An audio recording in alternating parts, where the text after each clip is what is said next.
Модернизация наркологической службы стала одной из главных тем заседания профильной комиссии при главе Северной Осетии. С докладом выступил временно исполняющий обязанности министра здравоохранения республики Теймураз Ривазов. По его словам, в рамках госпрограммы порядка 20 миллионов ушло на ремонт и оснащение центра реабилитации и наркодиспансера. В последнем, к слову, палаты стационара были переоборудованы под блок неотложной помощи. 3 койки, оснащенные медоборудованием, готовы оказывать интенсивную помощь. Именно туда теперь направляются те пациенты, которых раньше везли в РКБ и КБСП.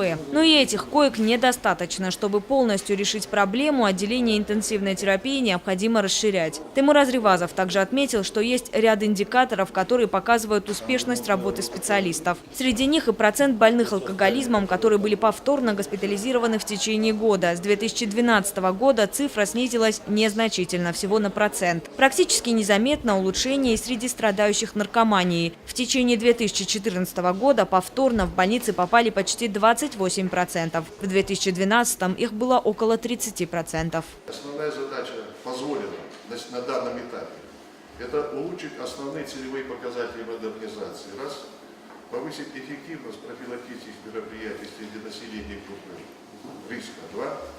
Внедрить новые методики мотивационного и семейного консультирования злоупотребляющих психотропными веществами, повысить качество лечебной и медико-социальной помощи, увеличить удельный вес потребляющих вышеназванные препараты с ремиссией свыше 2